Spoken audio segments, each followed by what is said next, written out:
So what do you need from me? Anything? Nothing. You're good? The whiteboard behind you. I'm sick of slides.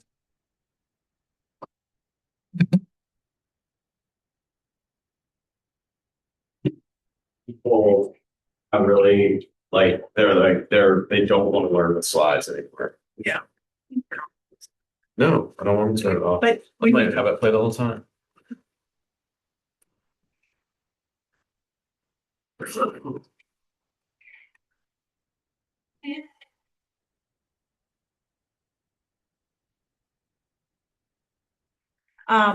Zoom's already up. Cool. Thank you. Taking your notes. I won't. That's you. I'm talking about you. He just gets hot. She's talking to you, ma'am. You.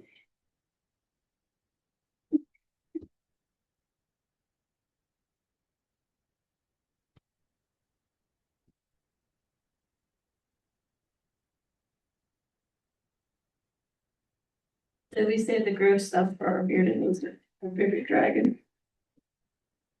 Right? You have a bearded dragon? Yeah. What's the name? Kumba. What is it? Kumba. Oh, When he gets older, we'll bring him into the office, but right now, oh, he's still a baby. oh, really? Yeah, he's still a baby. He can't even fit his leash. Yeah, we have a little leash. Oh, We were gonna get another one. Some lady had posted that she needed to rehome her bearded dragon that's like a year and a half old. But then she didn't come back to me. She like totally ghosted me after she sent me a bunch of video stuff. And I could tell by the video, she didn't even have the right enclosure. Didn't have a UVB light for them. So that Oh. poor dragon, I Right. can imagine. well, hopefully she did rehome it then. I hope so too. But they're like puppies with scales. I never had one of those before. They are so friendly. It surprised me. It really surprised The wild bearded dragons are not. me. Years ago, I had taken her into the mall and they had like a pet store in the mall and we had looked and I've always liked lizards and stuff like that. I grew up in Southern California, so like we had animals that ran across our wall and lizards all over the place. Yeah. So I was a tomboy growing up. So like I was the tree climber, the fence hopper, I played with the bugs and the worms and the ants and everything. I Yeah. was like into all of it. So like even when I was younger, I've had two different snakes and my best friend, she had over 20 reptiles when I lived with her. So I mean, I've always been one I've never been scared of that kind of stuff. Right, right. So when we saw the bearded dragons, like I was like, oh, they're so cool. They're so tiny. It's like, well, this is not how big they get. They can get up to 24 inches. Wow. Yeah. And they were like, yeah, the guy who was in there, he was like, they're super friendly and they're great for kids because they're pretty friendly, especially if you handle them all the time. So I was like, okay, we'll think about it. So we've kind of been, thinking about it for a couple of years. And then we were in the pet store. We had a salamander and we were getting crickets for the salamander. And she likes to look at all the animals. Yeah. So she stopped in front of the bearded dragon tank. And she was like just doing like this. And the one kept coming up to the front of the grass, pulling at the glass. I was like, that is so funny. Yeah. So then I sent a picture to my husband. He was like, okay, so how much is it going to cost to get it? And of course, I didn't realize because I hadn't done my homework yet that it's a lot more expensive. And the kits that they give at the pet store are like, they're not really worth it because they don't come with really anything that you can use. Yeah. So Yeah. over $600 later, we wound up with a baby bearded dragon. And I was so happy. And Oh, I he's bet. really sweet. He loves to be held. He loves to be held. He likes to get up on your shoulder and kind of get in the crease of your neck. And And one time he called my mom. yeah, that was actually No, yesterday. poor little baby. Well, he doesn't normally do that. He normally like, he'll start running up and down our arms and like getting very fidgety. And then I'm like, okay, I need to put you in the tank. And then he poops in the tank. Yeah. Well, I didn't listen, duh. And he wound up like, then all of a sudden I saw his back tail go up. I'm like, oh no. And I started dealing with this one's poop when she was little. Like, really not big of a deal. Right, right. But they're really interesting when they're older. They're so friendly. You can walk them like a dog. A lot of people let them roam around their house a little bit here and there. They're just really. My subscriber was a reptile. I thought a turtle. I read her say, You busy? and I've had her for 23 years. It's a long time. I know. She will probably outlive us. Wow. No, They like, say bearded dragon can live 20+ years if you have the right light and, you know, you have to give, they're high maintenance. yeah. So they're really actually not really a starter pet, but, because they do require specific lighting. It can't be too humid. You have to keep it, a certain, you know, it's gotta be below 30% humidity. And like, there's a lot to their care, but I mean, once you get the setup, it's really not that bad. It's Yeah. kind of like, you just gotta make sure you're not squeamish.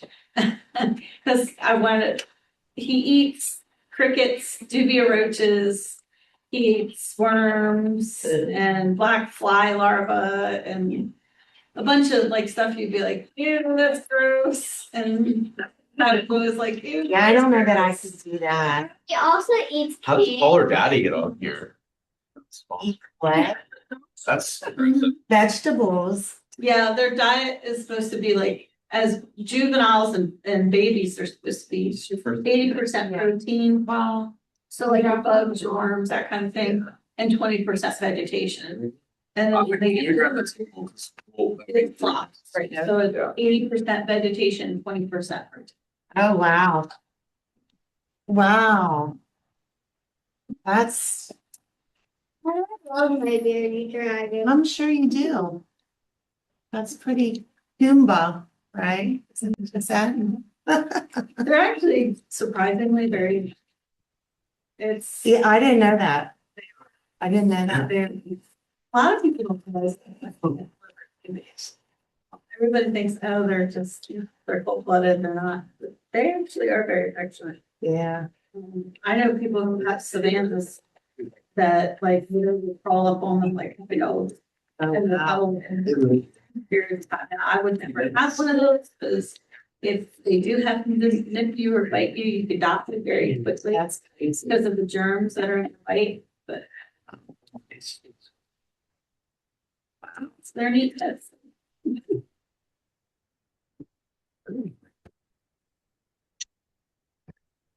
And you know, after you touch a bearded dragon, you have Someone give me a sound check online.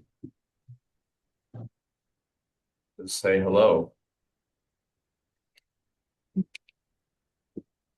Leslie or Emily, I'm looking at you.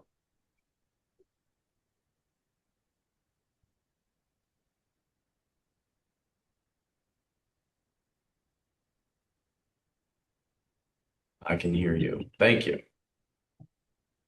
Cool. It's 11:01. Because we'll be here at noon. Hang with me. 59 more minutes. He's like, tacos? You heard talking. I know. Dana's here for the tacos. I mean.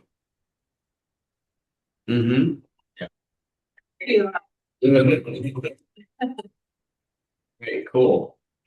We have quite a few more actually that. Sweet pizza. We'll see. You and many others. Listen, I'm not too proud to be like. To think you guys are here. Here for you, Joe. I support you.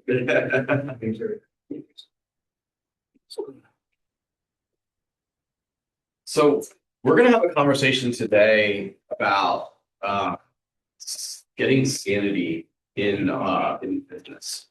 That sounds like something anybody needs. It sounds impossible. The thing with real estate is it's like the Wild West where there's so many options of how to succeed in the business that it's too much, it's too wide open. And so what we're going to talk about with specifically around lead generation is, first of all, that anything else that's trying to grab your attention in the industry is a distraction. The number one thing you need to be focusing on, the number one place that your time needs to be spent is in creating and converting opportunities.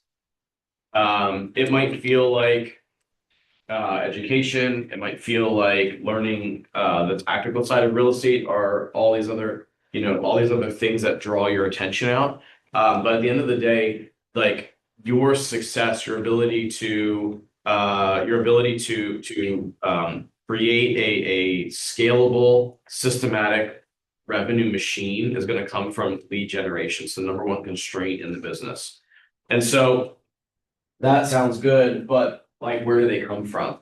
Where do leads come from, right? So we're going to talk today about designing a lead generation machine that supports whatever your goals are. Sorry, that's like a distracting screen. So I'm gonna.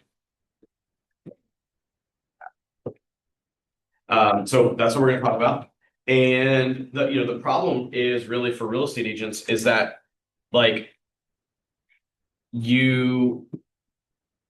it's one thing for you to accidentally find some business. It's another thing for you to systematically do it. And commonly what you're going to find is that like real estate agents are doing one of a couple things. Number one is chasing shiny objects. Anybody? Okay. Not going deep enough on a strategy. So there's something that happens with lead generation where lead generation is going to essentially have one of two triggers. It's either going to have money or effort as the trigger for success on the lead generation strategy. So you're either going to spend your way to success or you're going to work your way to success. And the effort side of things is going to be measured by way of time. And actually both of them are. So let's talk about why people don't go deep and give up and chase the shiny objects. Anybody have a guess on the cash conversion cycle from a lead to money in the bank in real estate? It's called a cash conversion cycle. If I go out and I say, you know what, I'm going to try to compete with Brewer or one of the big people. I'm going to go and I'm going to send mail. I'm going to send 5,000 pieces of mail, not just like one piece. We send 5,000 pieces of mail. And I'm going to do that today or tomorrow on July 1st. When should I expect money in the bank? Who would guess? 18 months. No, but you're close-ish. It's gonna be about 4 months, about 100 to 120 day cash conversion cycle. We get bored or we quit on our cash conversion cycle. And it's not just cash, it's also effort, because you also have to be putting the effort in, showing consistency, and seeing it through all the way. Well, the problem is if you do it one time, if you try a lead generation strategy once, like an open house or door knocking, who's done door knocking once? Who's done door knocking 50 times? So I'm going to math it out for you. If the only thing that you did for an entire year was door knock one day out of a weekend, and all you did was the 5, 5, 10 of door knocking, 5 houses to the left, 5 houses to the right, and 10 across the street from an open house that was being held, you door knock 20 doors a weekend, and you would do it one day of the week. It would be 50 times. So you could take 2 weeks off with 50 times 20.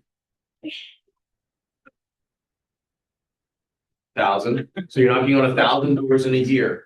Of the 1,000 doors in a year, remember, I'm teaching you why we need to see by door knocking one time versus door knocking 50 times is a tremendous difference. If you door knock 1,000 doors, what percentage of those people are going to tell you to F off? 900. 900. I'll take those odds, because what percentage of the 900 that tell you to F off how many does that leave now that didn't tell you to F off? 100. So out of the 100, if we can get a 15% conversion rate on those remaining 100 people who didn't tell me to F off, how many pieces of business did I potentially earn? 15. Oh, I thought. I heard Okay, about- cool. What's the average sales price in York? 320. Give or take, we'll call it 300. What's $300,000 times 15 pieces of business? Good point.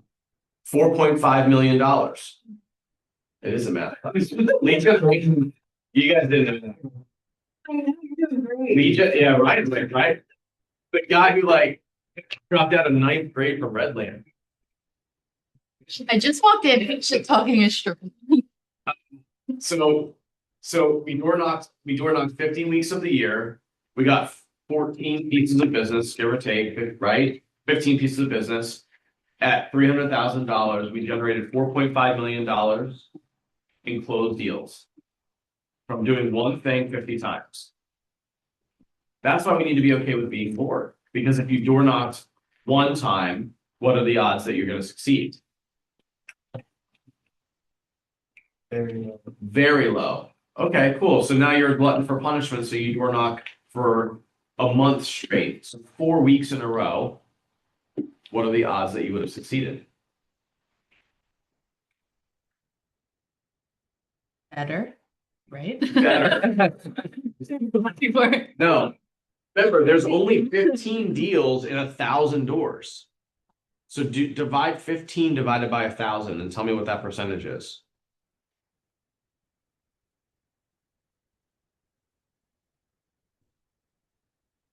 Is 1.5 or is that point?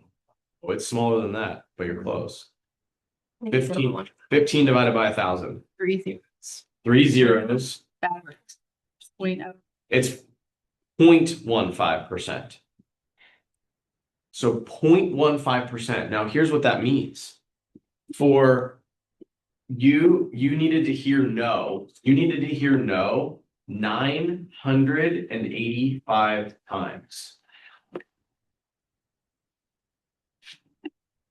But hearing no 985 times meant hearing yes 15 times, and that was worth $4.5 million in sales. And give or take in our industry, lawsuit, all the other things that are out there about commissions. If we earned a 3% commission on $4.5 million in sales, what did we make that year? Actually, honest. My salary. That doesn't suck, Yeah. right? So the conversation today is that like the problem for real estate agents is one, we have to make the commitment on what strategies we're going to try, and I'm going to give you some ways to narrow that down. Two is we need to know the math. So you guys didn't want it to be a math class, and I'm not going to make it fully a math class, but you have to know the math, because if you know the math, it can take the emotional weight out of hearing no that many times. We need to make the commitment of what lead generation strategy we're going to roll with, because we need to be so committed to it that we're willing to hear all of the no's along the way to get to the yeses. You've done cold calling, right? In a TCPA compliant way, I'm sure. How many no's do you get with cold calling? A lot. Why do you keep doing it? Profitable and it converts. So you just know the math. You put your feelings in the right. We do a lot of PPC, and I know that I can generate about 100 leads for about $800. And I know that they're going to convert at about 1%. So I got to spend about $800 for one deal. And What does that one deal on average give you in GC? About five to There 6,000. you go. so $800 to a $6,000. Anybody How much like can I- it's a 10, right? Or it's like an 8 or 9, actually, whatever that, right? It's like, okay, that like, right? But the other thing is, and this is something that I think is really important in lead generation, is that I'm going to teach you guys something that Brewer taught me a long time ago. And it's a great reminder. Does anybody know what I'm drawing? Pizza. It's a unicycle wheel. No, it's a bicycle wheel. And on a bicycle wheel of lead generation, if I were to keep drawing that out, Ethan would be more delicious. If I was to keep drawing that out, I'd get to 100 spokes. On Jeremy's model, out of 100 spokes, how many of those are good? One. well, what if it's out here? I start here and start to turn the wheel. By here, I'm bored. I quit. Or even worse than being bored is being crappy. So I actually get to here, and now I'm like, got my feelings hurt. And I've heard rejection this many times, and now I'm like half-assing it. And I get down to the yes, and I treat it like a no. And I don't have discipline to my conversation. I don't give it the effort that it deserves. And the worst thing would be I miss it and keep going. And now I have to put 100 spokes worth of effort in and not even get paid. Anybody feel nauseous? So we need to have a strategy that sets us up to succeed, and we need to know that the math is going to like see it through. And that's what we're going to do today. So 3 things that lead generation strategies need to have. Or lead generation strategy needs to have. Number 1 is clarity. Number 1 is clarity. Clarity starts with strategy. So what I just walked you through from a math perspective, whether you felt good, not good, whether you could do the math in your head or whether you needed to write it out or do it in a calculator, I don't really care. But if you have clarity that, like for him, he had clarity. He knows his numbers historically, so then he knows how to behave now. If he knows it's 1 for 100 and he's 97 in, emotionally he's fine. Effort-wise, he's fine. Budget-wise, he's fine because he knows exactly where he stands from a clarity perspective, right? So number 1 is clarity. Starts with strategy and then moves down to execution. Number 2 is consistency. So go back to the 100 spokes on the wheel. Having a lead generation strategy that you're going to be inconsistent with is basically just like, don't even try. They'll start. And what I'm going to tell you is that consistency leads into the 3rd one, which is commitment. And with your lead generation strategy, whatever it is that you decide, you need to know what winning looks like. Defining winning is a critical part. So if I know that winning on my lead generation strategy is I'm not done until I've door knocked 50 weeks out of this year, I'll take my 2 weeks off, Christmas and whatever, right? If that's what I'm going to do, then I don't stop at 35 because winning means going to 50.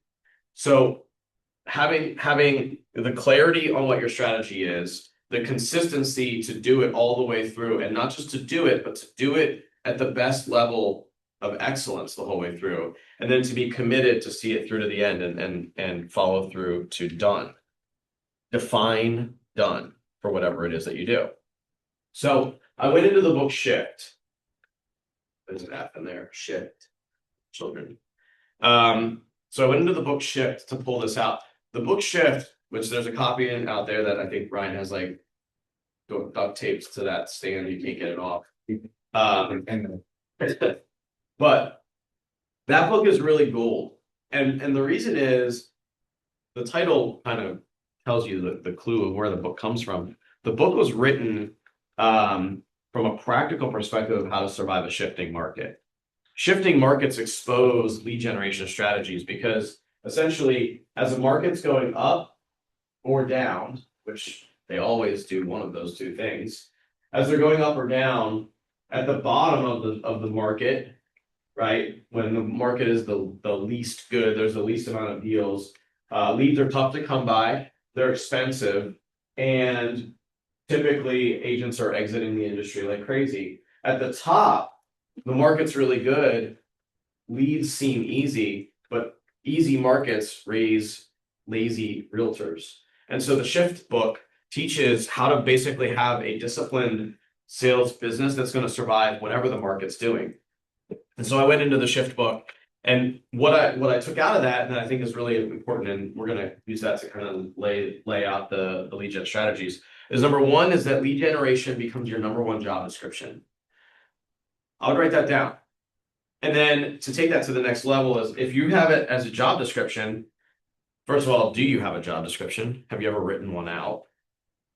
But the book Shift gives you the 5 pieces of a realtor job description. I'm going to give them to you really quick. Number 1 is lead generation. Number 2 is lead conversion. So if lead generation is what Jeremy's talking about, which is taking like PPC, which is pay per click, which is some type of Google or social or whatever he's doing there. So taking that and converting it to a lead, right? It's like, oh, I've now got a human being. I know that I can convert. Then lead conversion is those conversations, it's the CRM, and it's the discipline to touch those people over time. So job number 1 is lead generation. Job number 2 is lead conversion. Job number 3 is go on appointments.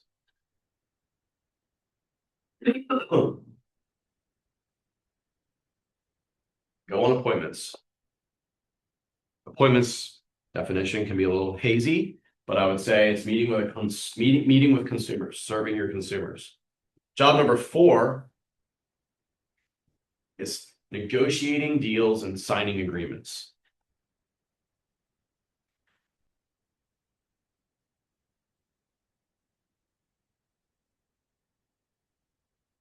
Job number 5 is practice, script, role play, training.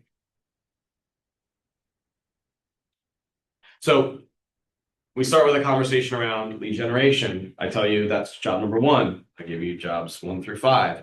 The reality is you got to look at your calendar. It's crazy to think about this, but like I just laid out how door knocking for 50 weeks, you can basically take 4.5 days off and just door knock 20 doors and maybe make $130,000. I'm not sure I'd buy into that strategy 100%. There's probably some risk to it, but it's just being hyper focused. But what would start to happen at like say 6 months in is you'd knock on enough doors where people would stop telling you to F off, and some of them would maybe start to be business, and then you'd have to like show homes, and then it's like, oh no, my 4.5 days off starts to go away because now I have to meet with people, and then all the rest of your calendar will start. That's like the chaos that we live in day after day, right? Anybody feel that? Right? So like that's what. So like in a vacuum, it's like all you have to do is knock on 20 doors, but that's not the vacuum that would actually occur. Somewhere about halfway into the year, you probably start to feel that pressure because now all of the rest of that job description that I just told you is going to start to happen. Because some people, you would knock on their door, they wouldn't tell you to F off right away. They'd say, well, maybe. And then they go into job number 2, which is lead conversion, which is that follow-up, right? They would say maybe, and then you'd have to call them for the next half of the year until they said, okay, we're ready. And then when they said, okay, we're ready, then you'd have to do job number 3, where you'd have to have an appointment, right? And then you'd have to have job number 4, because God forbid they actually wrote an offer on a house, and now you have to do that other part of your job, which is to represent them and negotiate and sign contracts. And then if you don't want to screw up, you'd have to do job number 5, which is to learn how to do the job well and do script and role play and training. You can see how that would start to happen. And so again, it all sounds good. Do the one thing, do it for 50 weeks out of the year, and you'd have $130,000. But the job will gradually expand around you, and whether you control it or not is really up to you. So, Shift teaches us that. Shift teaches us also that the most valuable aspect of your business, and this is crazy. Ryan and I learned this lesson when we were kind of winding down our Buy Sell PA book of business, is that the business that you have has very little value. Everybody who's sold a business in this room, raise your hand. You looking at me? But I did look at you, right? Like, real estate's tough to sell a business. You didn't sell, maybe there was real estate involved in that, but like a real estate book of business is tough to sell. The most valuable part of the book of business of real estate is your database, having it organized. And that's what Shift tells us, is that like whatever you do from a lead generation strategy is you have to drop that into a database, because it's the only thing that's protecting your business.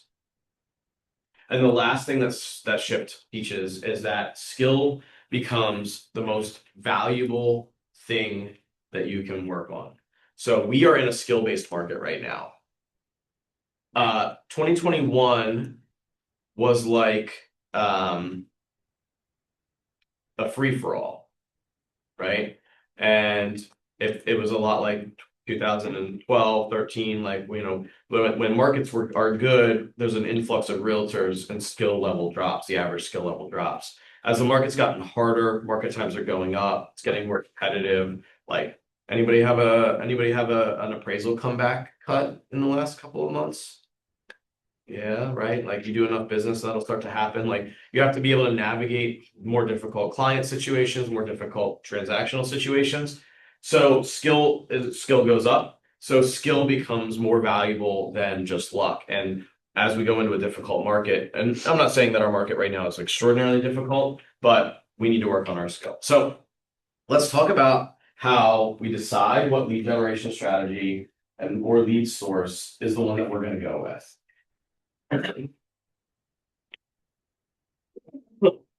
There's 4 currencies of leads. Number 1 is money. Anybody here in Jeremy's example of PPC? He knew exactly how much it costs him per lead of PPC, right? I'm going to lay out the other 4 and then we'll come back and we'll actually use the PPC example. It's a really good one. So number 1 is money. Number 2 is time. So let me ask you this. So now I've given you 2 of the 4 currencies of lead generation. On my door knocking example, how heavy is it on the money? Really light. A little bit of gas money, right? Probably a new pair of shoes somewhere around halfway through the year. How heavy is it on time? Very. Very heavy. Very heavy on time, right? Cool. Let's go to number 3. Skill. So door knocking. Light on money, heavy on time. How is it on skill? Medium? I think it's heavy. Extremely I hard think it's to knock heavy. What did you say? on. I said extremely hard to knock on. The knocking is the easy part. It's the human on the other side that's hard. That's heavy. It's really heavy on skill, actually. And I would say that skill, and then the 4th one is consistency. And to me, like, consistency from a lead generation perspective is sneaky. I think an underspoken about topic in lead generation is the emotional and mental resilience to just get your teeth kicked in on different lead types. So, like, I love that you have done cold calling in the past. I don't know if you're still doing it actively. There's literally no amount of money in the world that someone could offer me to build a business based on cold calling. I'm just my feelings get hurt too fast. Like, it's just not my jam. I would rather a warmer connection on the front end, and like, I'd actually rather have the skill be way higher. It's actually why I have a coaching and education company. But I'd rather work on skill than have the emotional brain damage of the consistency of a tough lead source like that. Okay, door knocking, as much as I'm using that as an example because it's really easy to math it out, probably wouldn't be my jam either. Right? I think generally we live in a very unfriendly part of the country. And I'm not sure that I'd want to door knock on 1,000 doors in York County. Yes. Actually, compared to other states, it's actually a lot more friendly. Try doing it in Maryland or in New York. Those are 2 states I wouldn't probably run. But, New Jersey. with the door knocking, is that only in relation to open houses or is that like? It's a great question. So I was just giving that as an example because like we're going to talk about that because we're going to start to build out your lead generation model here shortly. But as you do that, right? So like if you're going to do open houses, you need to math out what does done look like for an open house. If you run an open house and nobody comes through the front door, you're at the mercy of like the price of the house, the location of the house, how many people feel like leaving their house that day because it's rainy and 64 degrees, like whatever, right? So like I want a lead generation strategy where I'm in control of the levers. And so we'll talk about that, but from a perspective of time commitment and effort on my part, I want to be in control of those things. So the door knocking question that you're asking, or like in relation to open houses, like you could, in theory, very easy theory, door knock 1,000 doors without ever hosting an open house. In my recommendation, you would do both. You would door knock 1,000 doors of 5 on one side, 5 on the other side, and 10 on the far side of the street of open houses. So you would double dip. Does that make sense to everybody?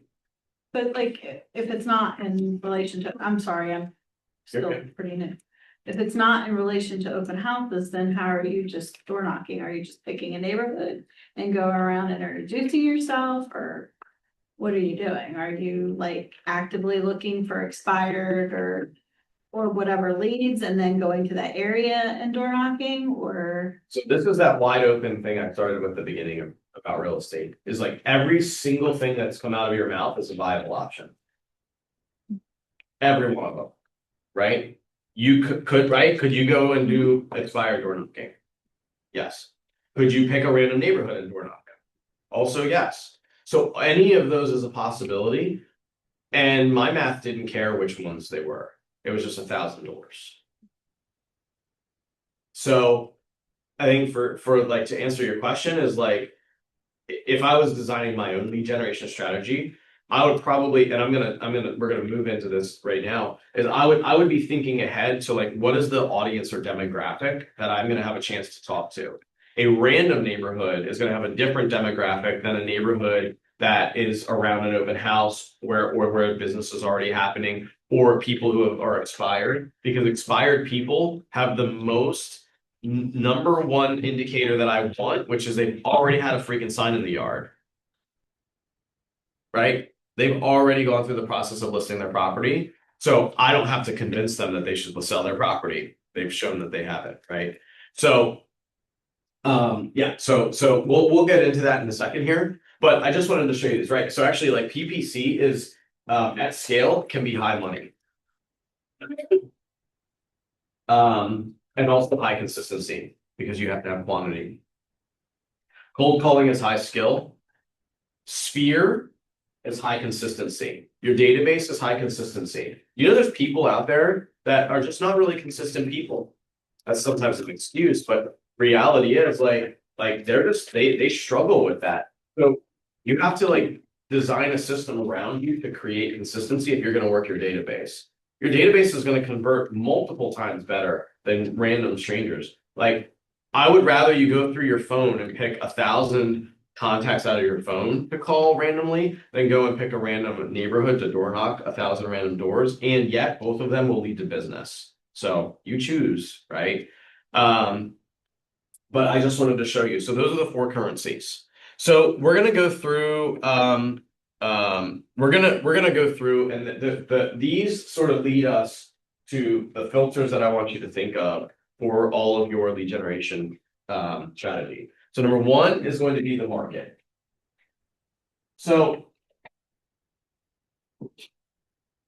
as I mentioned before, like I want to be in control. I want to have some level of control over what can happen. So if I'm completely dependent on the market to give me opportunity. So if I'm in a seller's market and I'm trying to run an open house strategy, I'm working against the market.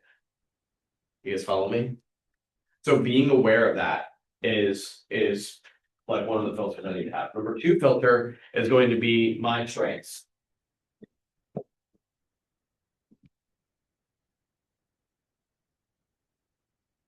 Number 3 filter is going to be my time commitment.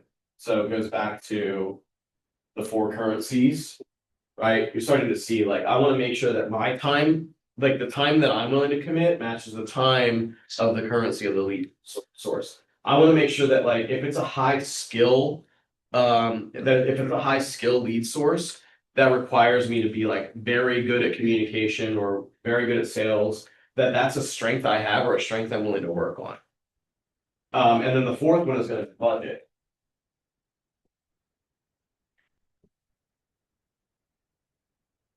Back up to the money, right? Not just money, but who wants to remind us how long of our cash conversion cycle is? 4 months, give or take, right? It can be different per business. So 4 months, I'm gonna teach you something really important about budget. If the cash conversion cycle is 4 months, then before you ever hit go on the lead generation source that you want to try, right? Like who's evaluating a lead source right now that they would pay money for? Anybody? Anybody gonna try like direct mail, EPC, anything like that? I have mailers going out, so it's the budget of buying the mailers and then I put lottery tickets on. So it's a very low money, higher time. I love that. Do you know Yeah. what it is per piece for you to mail that? No, I couldn't tell you right now. I didn't sit down, but well, it was for 100 and we could do it together. I think for 200. How many did I do? 100 of them. This is for my Sphere past clients. 100 of them was $80. So then postage on the 100 and then $1 lottery ticket in each. So $80 plus $100 of lottery tickets plus whatever postage would be times. I don't know what postage is. Call it 40 cents. Times how many? 100. So 40 more dollars. So 80, 220, $220 to get you 80 touches. Was that it? 100. 100 touches. Okay. And again, this is my Sphere past clients. Well, perfect. $2.20 per piece is your cost. Oh my time, yeah. Okay, now watch this. Our cash conversion cycle is 4 months, which means our consumer cycle is at least that long. If you're going to start a lead generation strategy, you need to prepare a budget that's 4x one time of doing it. So any lead generation strategy that you're considering doing, from a budget perspective, you need to prepare the budget not just for a one-time shot, but for the full cash conversion cycle of our business. So if you're going to run a direct mail campaign of 220, or you're going to run a PPC campaign, like you can't just do it for 30 days, because 30 days we mathematically know isn't going to do it. On the bicycle wheel, that's like us quitting right here, a quarter of the way into the wheel, because we need to go 4 times that. We need to go the whole way around in order for us to know what the actual conversion rates are of the lead gen strategy we're trying. So for you, if you're going to do that, if you're going to do that piece, you need to be willing to do it 4 times. Yes. Okay. So you're going to have $880 into that before you can say, I liked it or I didn't like it. It worked. And this goes back to like my skill and strengths are my Sphere, which is high time, but also like, you know, I understand my role in all of this and how that works for me. Yeah. Cool. So here's what I'd like you to do. I'd like you to write down for you specifically your strengths. So I want you to write down, and I want you to like kind of press on this a little bit. I want you to write down 5 to 6 different strengths that you have personally, like characteristics about yourself that are strong.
Who wants to share?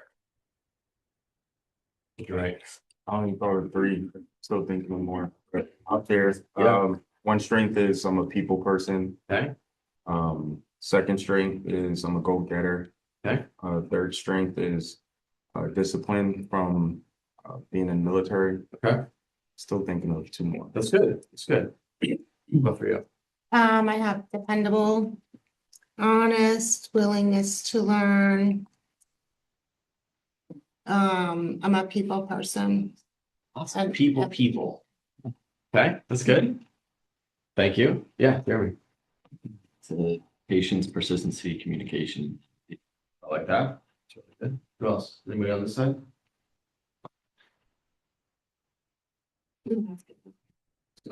Yeah, well, we know. I'm pretty much in the same one as him, but the work effort. Awesome.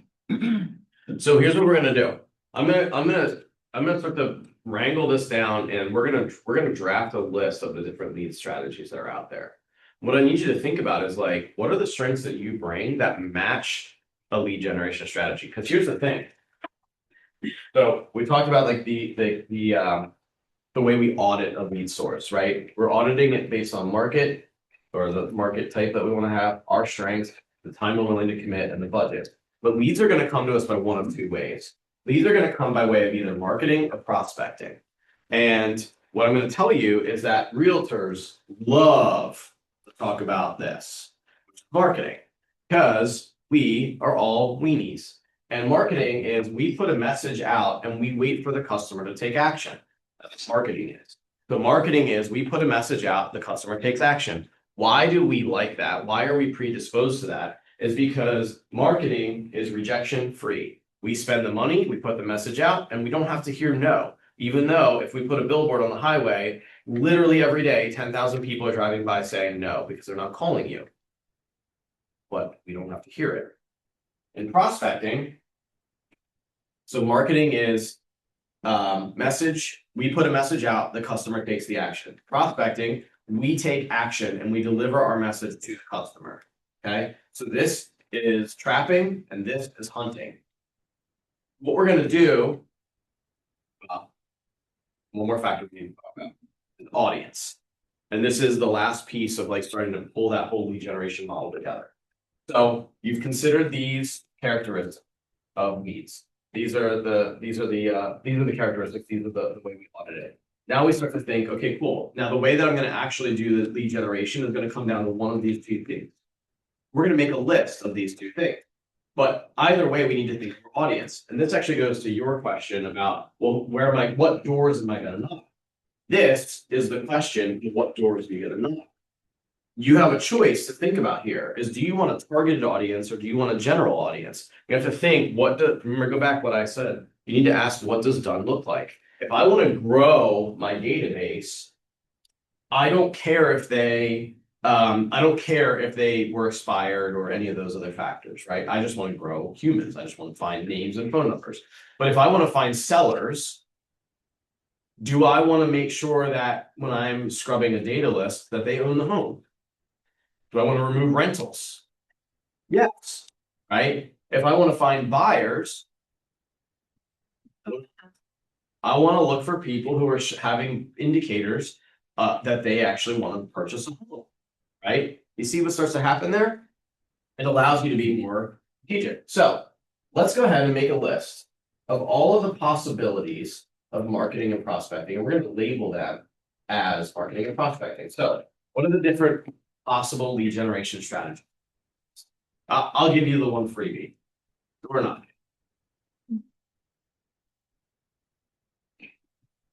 What else? Oh, by the way, is that marketing or prospecting? Well done. That's a P. Okay, let's keep going. Cold calling. Cold calling. Just. M or P? P. That's a P. What else? PPC. PPC. All right, so I am sure that there is somebody in this room who keeps hearing the word or the three letters PPC and it's like wondering a little bit like, what is that? I'm not even gonna look at anybody, but I'm sure there's somebody. It was definitely, I'm like, Do you want to explain what PPC is? It's pay-per-click. It's advertising on Google. So when you type in something to Google, you pay to get your website, to the top of the search engine so that you're not buried under the rest. That's correct. And you can then house that in a variety of different places. And you can put your budget at whatever. And actually within PPC, by the way, within Google pay-per-click or whatever it is you're doing, you'll actually identify the audience that you want to get put in front of in the PPC, right? That's how it works. So inside of PPC, you're determining the budget, you're determining the audience. Now, let me ask you, is PPC prospecting or marketing? Marketing. I'd say it's both. I actually agree that it's a little bit of both. I think PPC is marketing led, but prospecting is like a side component. Why would I say that? Is because you have to like the targeting in PPC is the prospecting. You're identifying the people and you're putting yourself in front of them. Like you do know that all of like whenever you're logging into any technology, companies are fighting, they're vying to get face time in front of you, and that is the prospecting aspect. They're like hunting. That is hunting. Okay, but I would say it's marketing led. So the message that you put on your PPC ad or whatever, right? All that. Okay, cool. What's the next one? So we have door knocking, cold calling, PPC. What else? Sphere. Sphere. Cool. What is that? Like both. So Sphere, which is database, is going to have two components to it. I'm going to draw a really quick, crappy drawing to show it to you. It looks like this. So you add people to the top of your database. It's an engine. I just drew it in. Don't know it. So you're going to add people to the top of your database. You're either doing one of two things with your database. You're either growing it or working it. So the growing aspect of your database is probably going to be prospecting oriented. The working of your database is probably going to be you delivering messages and occasionally asking for business. Gary Vee teaches us jab, jab, hook, which is give, ask. So when you're giving into your database, like teaching them about where the fireworks are going to be or whatever it is that you're doing, that's the marketing aspect. But when you're asking them for things like asking them to do business or asking them to support something that you're doing, like a community event or whatever, that's potentially prospecting. If you're calling them, it's probably a prospecting. Make sense? The problem is a lot of times with Sphere and database is we end up all M and no P. We end up all give, no ask, because asking, what happens with asking? Sometimes people say no, and what do we hate to hear? So we don't do that, and we need to do that, okay? So it's just really important that you think about that, because otherwise you end up with a whole lot of M and not a lot of P, and you're not hunting at all, which goes back to like being very, so Sphere is a little bit of both, right? But the actual business comes from the prospecting side of it. All right, what else? We're 4 in. There are only 4 lead generation strategies. Open houses. Open houses. I love that. What are they? Prospect. Oh, What'd you say? nothing. You. I said prospect. Okay. It's marketing. It's marketing and prospecting again, right? So it's marketing because we put a message out there that we're holding an open house. We put signs in the front yard. We hope that people come. It's prospecting because as soon as they come in, we're like piranhas on a wounded gazelle, right? And they walk in the front door and you're just like, hello, welcome. How can I help you? Are you looking for a house? And they're like, no, I came here for fun, right? So it's the marketing side of things to attract them into the home. It's prospecting when they're there, and we need to do that, right? So let's go back to here. If who said that there are people? Cool. So like people, who comes to open houses? People you know or people you don't know? So if you're a people, is that a lead gen strategy you might do? You see what's supposed to happen is like as you start to think about that. But if you want to work with sellers, you run an open house. What? That is a trick question. Yeah. Why would you run an open house if you want to work with sellers? Oh, because part of an open house You can go knock on the 20 houses that are around it and say, hey, just want to give you a heads up. I'm hosting the open house next door. I typically work with sellers and I wanted to come and apologize to you guys as the neighbors because there's going to be a bunch of traffic, hopefully, if everything goes well, and you might be inconvenient. And I wanted to apologize in advance if that happens. By the way, if this property sells really fast and anybody else is thinking that they want to move into this neighborhood, would you have any interest in me letting you know if there's a buyer? If I had a buyer for your house, you want to hear about it? I don't know if that script would work. Anybody like that script? Right? The first thing you're doing is apologizing. Who's mad at that? F-bombing, I'm sorry. Right? So you see what starts to happen? Like you come over to like if you come over here and you think like strengths are I'm a people, then you can do that. But if you're like, well, I don't want to put the time into the hour and a half of door knocking before every open house, because now I'm running a 2-hour open house and an hour and a half of door knocking to go find sellers. Maybe I just need to do the open house and find the buyers. See how that starts to tell you what strategy is going to work for you. Okay, cool. So we have door knocking, cold calling, PPC, sphere, open house. What do we have? What else do we have? Do another PP one. It's PPL. Who gets the scammy sounding text messages all the time about people wanting to sell you leads? Yes. Not just me, thank God. Okay. So PPL is pay per lead. So PPC is pay per click. PPL is pay per lead. The PPL providers that are out there I'm trying to think if I want to give you any of the names because I like don't want it to really like fight over that. Who's using a PPL service? Let me ask that. What do you use? One that you don't want me to give away. Well, so like hey, Zillow's one. Motivated lead. Motivated leads, that's a good one for like wholesale opportunities, but also can be good for sellers. Like Home Light, Home Path, some of those, like not Home Path, but Home Light is one of them. Like there's a few others that you can look at, and what they do is they sell you the lead. So PPC is like you pay for people to click on your thing and then they come into your lead funnel and you have to convert that. Pay per lead, these people have pretty much raised their hand and said, I want to be a consumer. Like when people go to Zillow, that's a pay per lead. Zillow's literally handing you a lead, but they're charging you way more. He's paying $8 for people to click. Zillow's charging you thousands. Make sense? So PPL is going to be like kind of a next tier up. There are quite a few PPL providers. And what I'll tell you about PPL that's different is if you come over to like PPL is straight up a trade of money and consistency for time.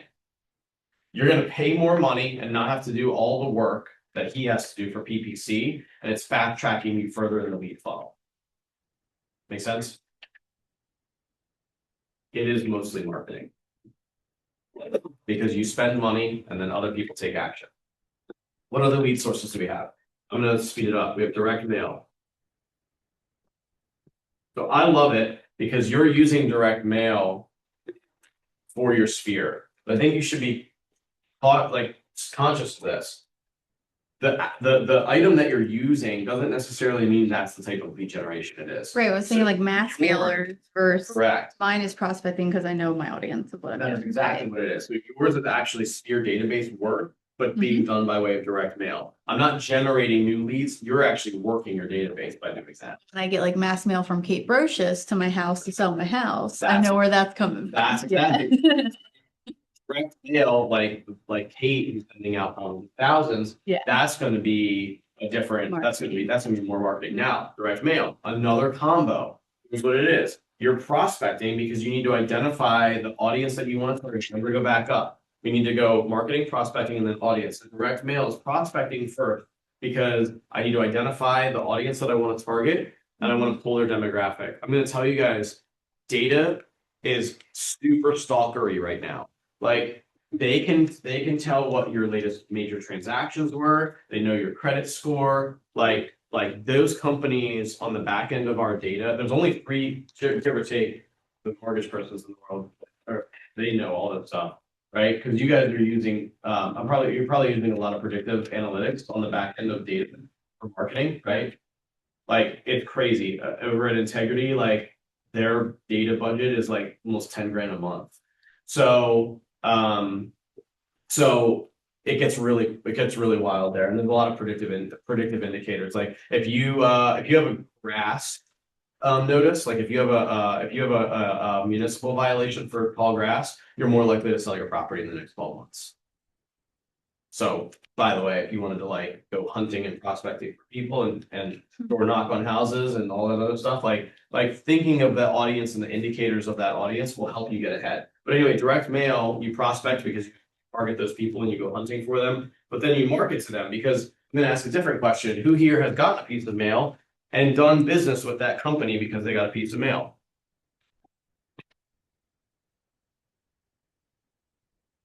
So isn't that interesting? We don't do business by mail, but then people lead generate by mail all the time. It's really weird. So you have to think, like, what is it that you would put on that piece of mail that makes somebody raise their hand to actually reach out to you and do business?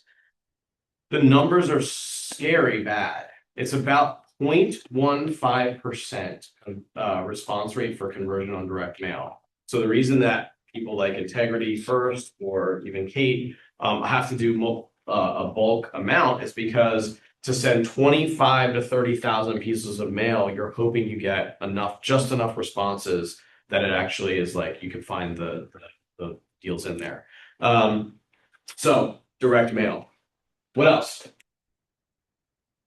Could you put something, I don't know how to word this, but like a community event, like, or just whatever, I don't know how you. Absolutely. But I'm not saying it's like you're running an event. You're just going out, like, I'm going to the dog park, or I'm going to like I don't know how we group that. Well, it's like I put myself in places because I know people are gonna say, well, what do you do? How much business did we get from CrossFit? That's what I'm saying, like just putting yourself in public. Oh, it's true. Yeah, like, so you're not going to an event purposely, but you're just going and being like, all right, I'm gonna strike a 100%. conversation somewhere. Like, right, like do you want to, who are people that are like you or that you like that you want to do business with? How can you put yourself in that path? Right. So that one, by the way, is almost exclusive. You won't be going to an event or networking if you're not people. So what I want to do is I want you to take that list, and let me just go through here. I'm gonna do like expireds or geographic farming, social media.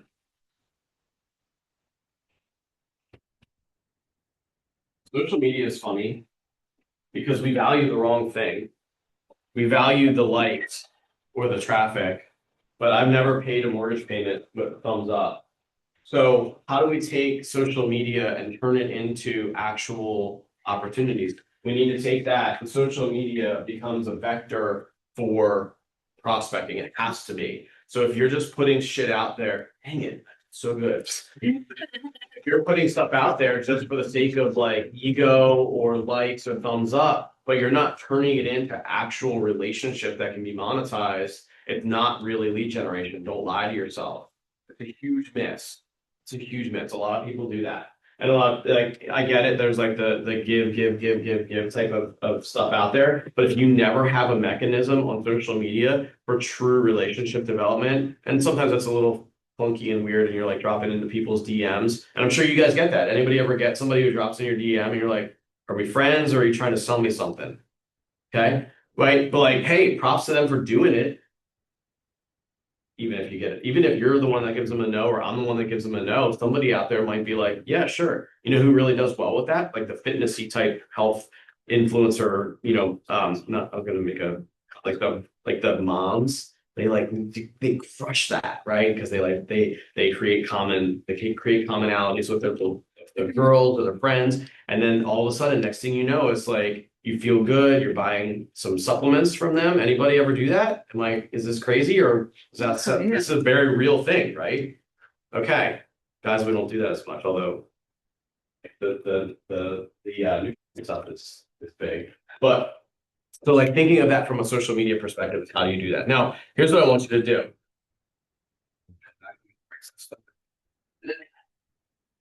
I want you to list these out. And you don't have to list out all of those, and there's more, right? There's more beyond that even. It's paid social versus organic social, open houses, referrals, past clients, like all the different things. But what I want you to do is I want you to take this, and I want you to do this matrix like this. I want you to do these 4 things. So market, which would be like the type of market that it would serve, strength, time, and budget. I want you to do that across the top. And then along the side, I want you to write down all of the potential lead generation strategies that you are currently doing and are considering doing. This would be a good exercise for you with like the door maybe or whatever, right? Like any of that stuff, open houses. And what I want you to do is I want you to give yourself a grade. I want you to give yourself a grade on fit for each of these. So for market, right? Now, here's what you'll do for market is you'll say open house. Let's just do open house. So the market there, I'm going to say that's a buyer. I would do it for buyers. Or maybe buyers and sellers. Maybe I would only do an open house if I could do both. So my market would be buyers and sellers. My strength on a scale of 1 to 5, people, I would give myself like a 4.5, like I'm pretty decent there. From a time perspective, like, can I carve out 3.5 to 4 hours every week? Okay, I'll do it. I'm a 5 on that. And on budget, like I need to buy probably $500 worth of signs up on the jump, but then I won't have a lot of costs after that. And I have $500 laying around, so I'm a 5 out of 5. So open houses is actually like a really good fit for me. Okay, you guys see that? Yeah. So I want you to build that matrix for yourself. And then the other thing that Shift teaches us, and this is an important thing, is that at the end of the day, the top, give or take the top 80% of realtors actually focus down on, give or take, 3 top lead sources. So of the best realtors or the best real estate businesses, 80% of their business comes from 3 lead sources, and the remaining 20% comes from all the other like kind of like residual shenanigans. So doing this exercise and focusing yourself down and really matching like how it aligns with you, it gives you clarity on that. And like now you can focus down on like what are those 3 things. And then once you do that, you can identify, is this a marketing or prospecting? Like going back to that list, is this marketing or prospecting? And am I teed up to win on that lead source in terms of marketing and prospecting? If I'm treating open houses only as marketing, but I know that there's a prospecting component to it, if I need to go hunting for people, then I'm like, hey, time out. I need to make sure I'm doing open houses the right way. And I'm truly digging as deep as I can for that.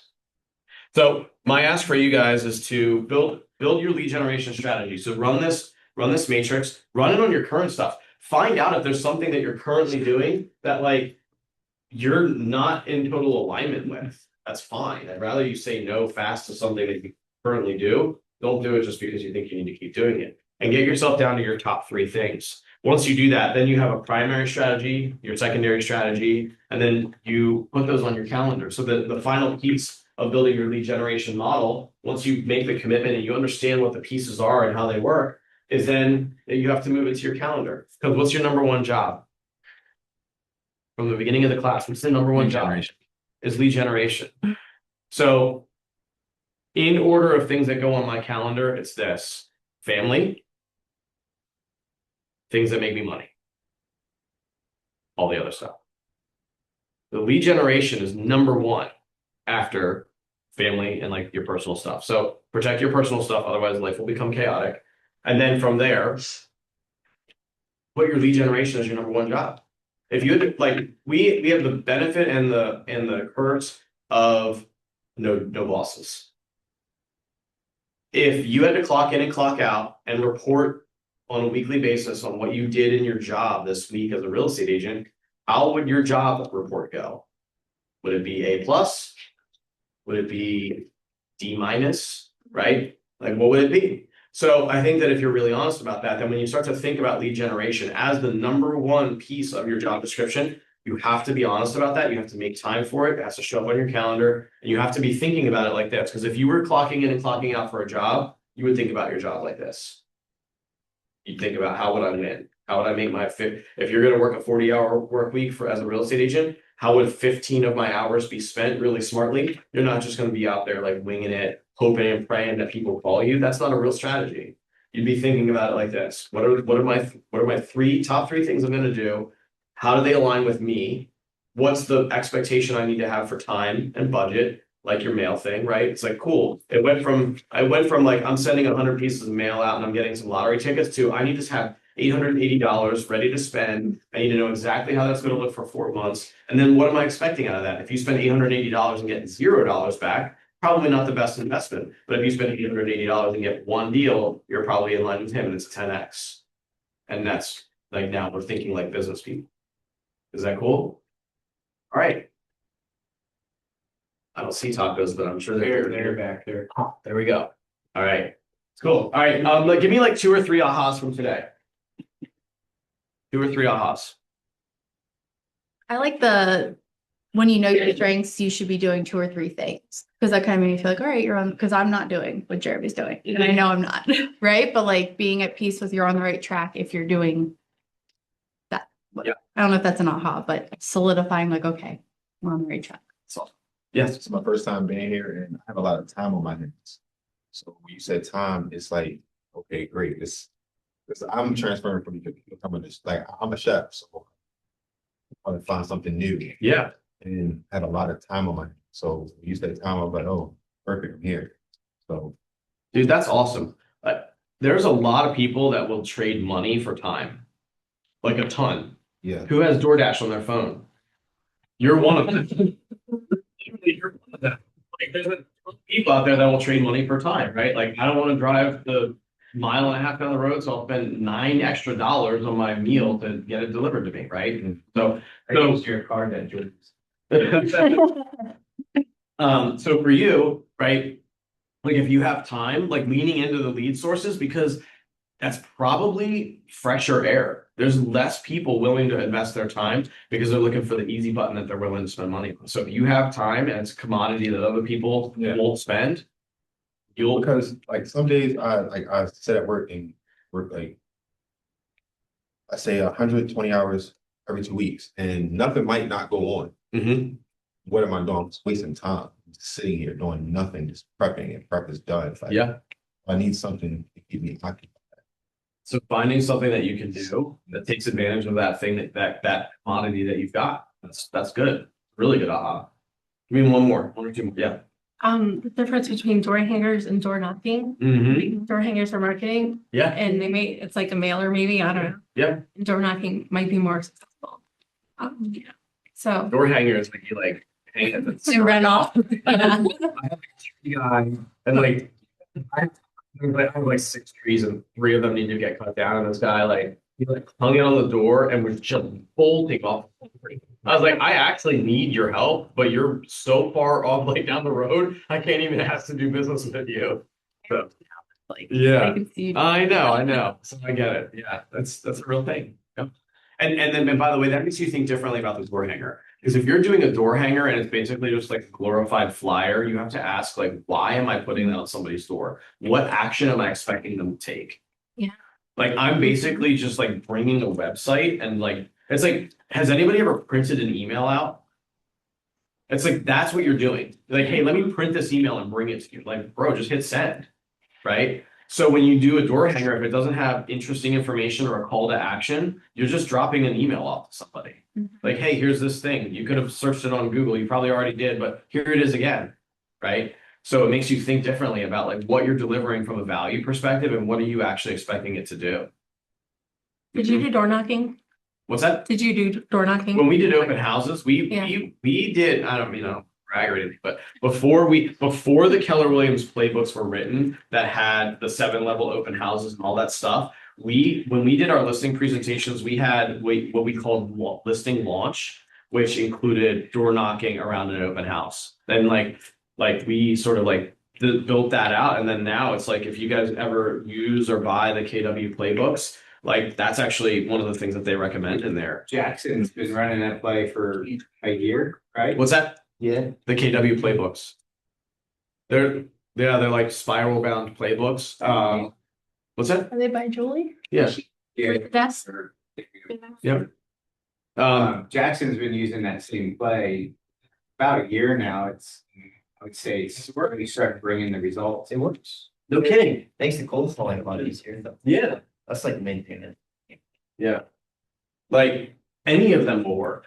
Do people crush it at networking and make a ton of money? They're like super connected, right? Like you join the country club and the next thing you like making a bunch of sales. Do people also kill it at cold call? Do people also kill it at PPC? Do people also kill it at open? You can like whatever you choose, like you that goes back to time and consistency and budget, right? Like you just have to see it through. All right, cool. I appreciate it, guys. Thank you. Thanks, Joe. Thank you, thank you. Yeah, the tacos are like kitchen. Thank you. Yeah, thank you. Do you do a lot of? Yeah, like in yours or? We're mostly on the investment side of the business now. Yeah. Yeah. You're out of the big dog. Yeah, I hear you talk about that stuff, and I'm like, if you could pay me to be like the PPC, to be like, Yeah. I love that. I know what I know what you like. Has more longevity. Well, and I've never really been out here, but I'm like, okay. Like, so I joke about the dog part, but my strength is if I just put myself somewhere, our job is great. Because people are gonna ask me what you did. And I don't have to sell. I'm like, oh, like, and I just stay way off. But then they go and become friends with my social media. And they start watching me. And then we become like mine takes a long time, but it works. But I don't I don't have the extra money to go be paid for all. So it takes a lot of time. But it For you then, like the game may be like, how many people do you need to get watching? Like eyeballs on you, and then like, how do you do your math? those are my goals. Like in 2 years of training in school, when I'm more bandwidth, okay, now I need to start looking at this data. And If you're not doing it, then you're gonna get some business, but like not as much as you. for me, evaluate like what do I have to achieve? What do I not? You know?